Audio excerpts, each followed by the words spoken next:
One of the most asked questions I get is how much my LS swap cost. I never really sat down and calculated everything, so I took the time, sat down, wrote everything down, got all the prices, all the links, and I was like, let me make this quick little video just to show everybody all the parts I used and how much I actually spent. So yeah, let's get started. Alright, so the engine and transmission cost me $3,000. It came with the shorty headers on it already and the harness and computer, so that cut out a lot of headache for me and my dad. The radiator was $291 and I got that off of Amazon. Like I said at the beginning, I'm going to get all the links, put them all in the description, and I'm going to post little screenshots of the actual part I got right here on the video.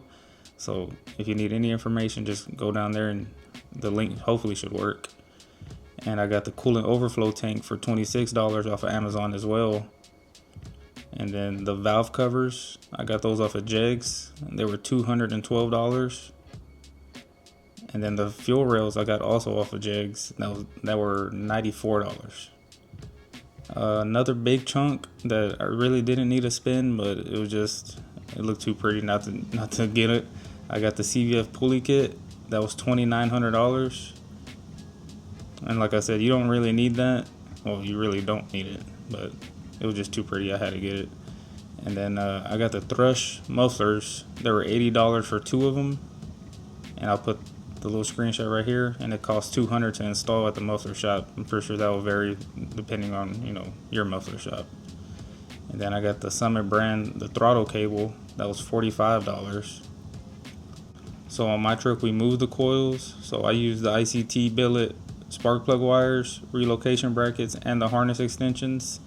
That was together, what was that? The spark plug wires were $121, the relocation brackets $61, and the extensions were $176.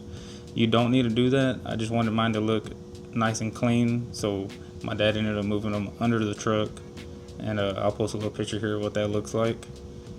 And then I did the ICT, the coolant crossover delete. That was $25. And we ended up going with the MSD fuel pump. That's $163. And then I got a new transmission mount. That was $13 from Summit. The coolant bypass, that was $17. You really don't need that if you still have the heater core in the truck. And then I did the Holley fuel regulator. That was $62. I got most of my parts from Summit, so you'll see a lot of Summit links down in the description, so just go through there. I'm going to try to split it up so it won't be too confusing. And then I got the fuel line from Summit. That was $91. And then I did the Dakota digital. That was $880. And that's another expense that you probably won't need to spend. You can probably find cheaper options. I got the transmission mount off of Amazon. It was $50.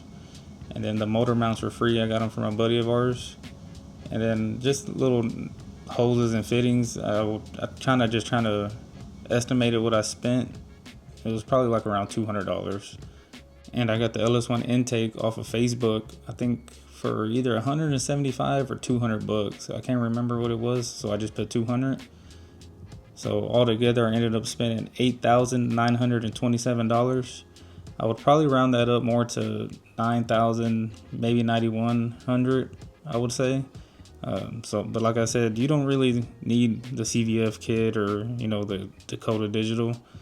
You could probably save a lot of money not going that route. But a lot of people do it different ways. I got about 500 miles on my truck now, and I haven't had any problems with it. And it was built in the driveway, so I'm pretty sure there's a million videos on here. You can take a little bit here, take a little bit there, and get it maybe a couple $1,000s cheaper. But I just wanted to make this quick little video because I was actually curious to see how much I spent. So yeah, thanks for watching. Don't forget to like, comment, subscribe, and stay tuned for more videos.